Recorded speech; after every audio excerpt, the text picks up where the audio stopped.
Capítulo 3. La multitud pedía juegos no solo cada vez más grandes y mejores, sino también más novedosos. Así que el gobierno tenía que proporcionar los espectáculos suficientes al tiempo que imaginaba nuevos montajes. Posiblemente, los espectáculos más elaborados eran las naumaquias o combates navales. Julio César fue quien introdujo estos espectáculos en el año 46 a.C., excavando para la ocasión un lago artificial en el campo de Marte, en las afueras de Roma. 16 galeras tripuladas por 4.000 remeros y 2.000 soldados lucharon a muerte. Augusto sobrepasó este espectáculo en el año 2 a.C. Construyó un lago permanente para estas luchas al otro lado del río Tíber, de unos 550 metros de largo por 360 metros de ancho. Alrededor del lago se construyeron unas gradas de mármol para los espectadores. Todavía quedan huellas de esta gigantesca construcción.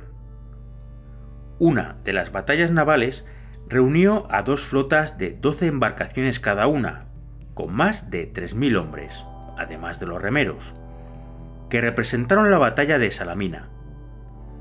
Los hombres de las distintas flotas iban vestidos como griegos y persas. Más tarde, Tito montó una naumaquia en un lago que podía cubrirse con tablas. El primer día, los gladiadores lucharon sobre las tablas. El segundo día, hubo carreras de cuadrigas. El tercer día, se retiró la cubierta de tablas y tuvo lugar un combate naval entre más de 3.000 hombres. La naumaquia más grande de todos los tiempos fue la que montó Claudio. Como el lago de Augusto era demasiado pequeño, este emperador loco decidió utilizar el lago Fucine, llamado ahora lago di Fucino, a unos 75 kilómetros al este de Roma. Este lago no tenía un desagüe natural, así que en primavera a menudo se desbordaba e inundaba varios kilómetros a la redonda. Para resolver este problema, se excavó un túnel de 8 kilómetros a través de roca sólida, desde el lago hasta el río Litis, para conducir el exceso de agua.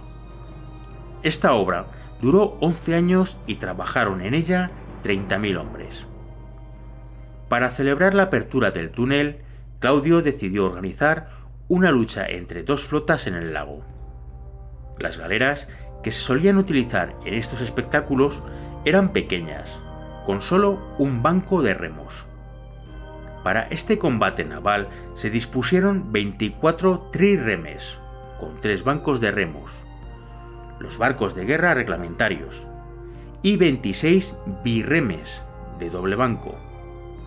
Esta armada se dividió en dos flotas de 25 naves cada una, tripuladas por 1.900 criminales al mando de dos famosos gladiadores.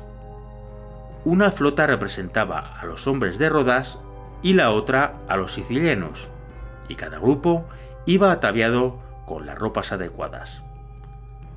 Casi 2.000 hombres desesperados y bien armados podían ser una fuerza muy peligrosa si decidían ponerse de acuerdo y atacar a la multitud, así que el lago se rodeó con soldados fuertemente armados. Además, se colocaron en balsas varias compañías equipadas con catapultas de manera que se pudieran hundir los barcos en caso necesario. Las colinas alrededor del lago formaban un anfiteatro natural y, la mañana de la batalla, las laderas estaban cubiertas por más de 500.000 espectadores. Como el lago estaba a varias horas de viaje de Roma, el público se había llevado la comida para tomarla mientras contemplaban la lucha. Afortunadamente, parecía que iba a hacer un buen día.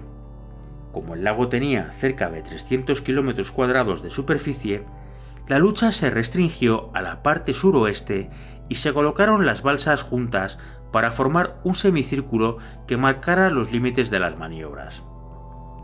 El emperador Claudio estaba en un estrado especialmente preparado, vestido con una soberbia armadura dorada, con una capa púrpura, mientras la reina madre, Agripina, con un manto de hilo de oro, se sentó a su lado.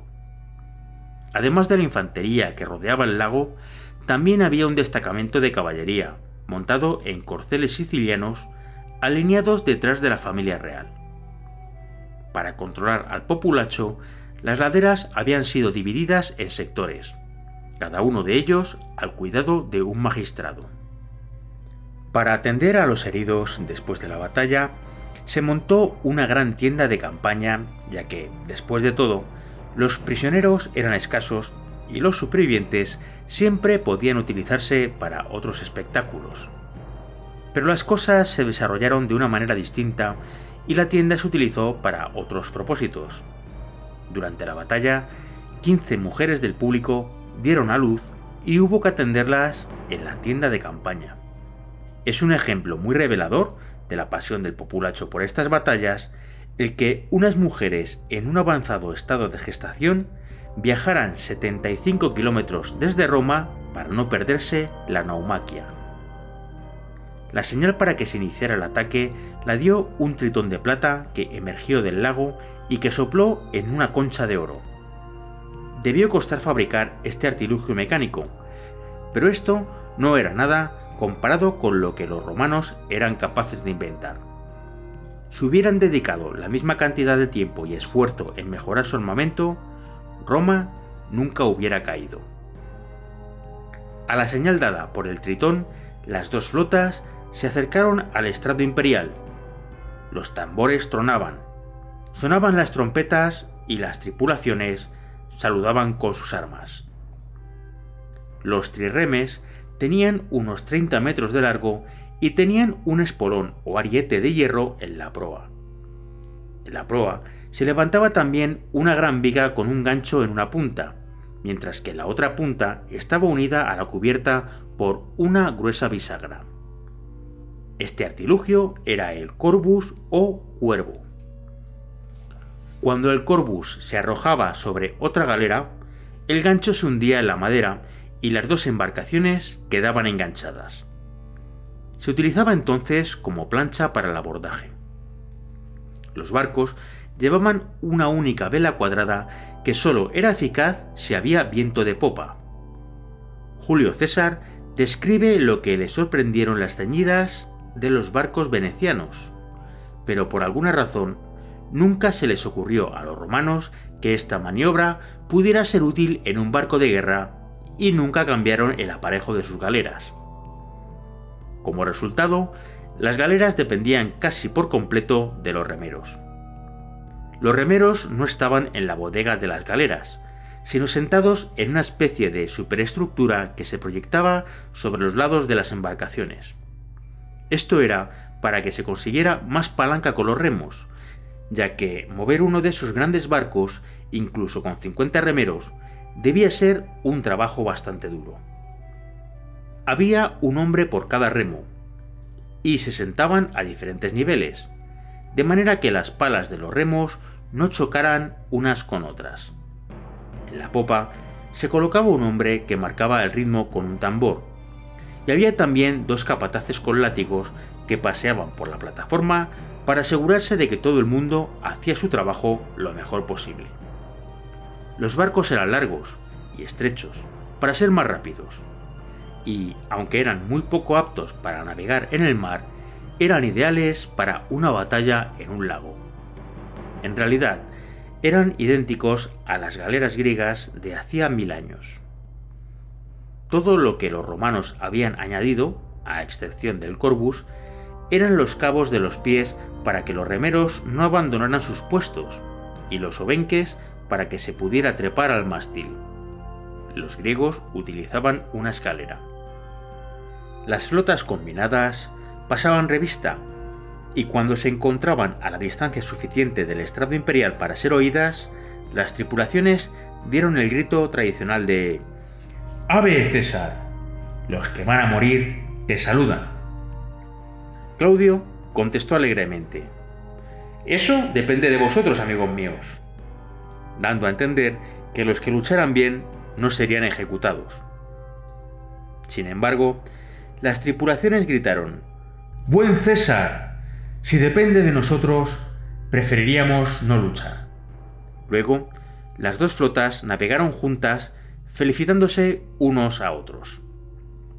El populacho empezó a protestar y Claudio, saltando del trono, corrió hasta la orilla, gritando insultos a las tripulaciones y jurando que ordenaría a los soldados que incendiaran los barcos y los quemaran vivos si no luchaban.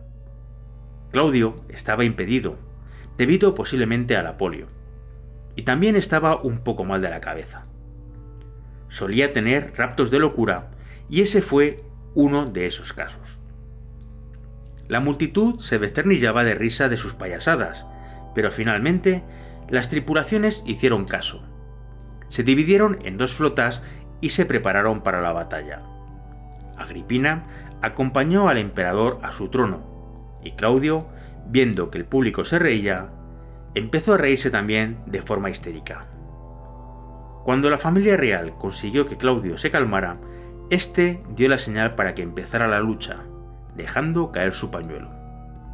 Las trompetas de guerra de las dos flotas empezaron a sonar y las galeras comenzaron a moverse, con los tambores que marcaban el ritmo de los remeros a la máxima cadencia, ya que era de vital importancia que los barcos tuvieran el mayor impulso posible cuando se encontraran. En la lucha entre galeras, lo que primero se intentaba era embestirse con los arietes de hierro de la proa. Si la maniobra tenía éxito, la galera arietada se hundía a los pocos minutos y no se necesitaba nada más. Si la maniobra fracasaba, entonces se intentaba pasar por encima de los remos del enemigo.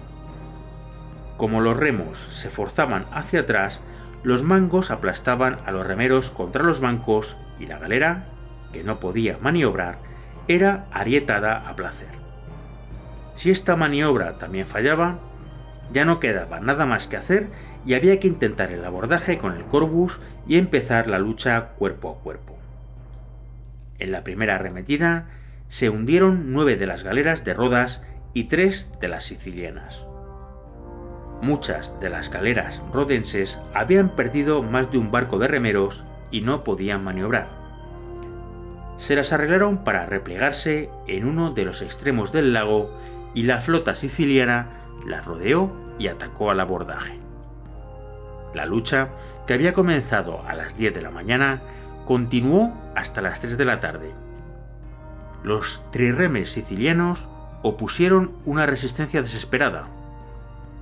Tácito cuenta: la batalla, aunque era entre malhechores, se desarrolló con el espíritu de los hombres valientes. Sin embargo, varias de las galeras sicilianas de un solo banco de remeros intentaron quedarse fuera de la lucha. Al final, cuando la superficie del lago estaba teñida de sangre, el último de los barcos sicilianos se rindió. Habían muerto 3.000 hombres. La lucha había sido tan excitante que Claudio perdonó a los supervivientes de ambos bandos, excepto a las tripulaciones de 3 galeras de Rodas que habían sido arietadas, ya que pensó que no habían entrado en la lucha a suficiente velocidad, y las de 6 galeras sicilianas de un banco de remeros que habían evitado la lucha. El espectáculo tuvo tanto éxito que 4 meses más tarde Claudio preparó otro montaje. Como estaba falto de prisioneros, todas las cárceles de Roma se vaciaban para formar nuevas tripulaciones para las galeras, tuvo que contentarse con una producción menos elaborada. Esta vez se trataba de un puente de pontones que se colocaron atravesando el lago, ensanchándose en el centro para formar una plataforma de varios cientos de metros cuadrados. Se formaron 2 ejércitos de cerca de 5.000 hombres cada uno, compuesto por prisioneros de guerra, delincuentes habituales y esclavos. Unos se disfrazaron de etruscos y los otros de samnitas. Cada bando tenía las armas correspondientes. Las armas etruscas tuvieron que fabricarse especialmente para este espectáculo, ya que los etruscos habían dejado de existir como nación hacía 300 años. Sin embargo, se habían encontrado algunas hachas de guerra con 2 cabezas y algunas lanzas de bronce de tiempos de los etruscos, que fueron cuidadosamente replicadas por los herreros romanos. Mientras las bandas de música tocaban, los 2 ejércitos marcharon sobre el puente de pontones, cada uno desde un extremo del lago, para encontrarse en el centro. Claudio había dado órdenes de que no se permitiera a nadie ganar la orilla a nado. Si se caían de la plataforma, podían ahogarse o volver a subir. Al principio parecía que los samnitas iban a ganar la batalla, haciendo retroceder a los etruscos y manteniéndose en la plataforma central del puente.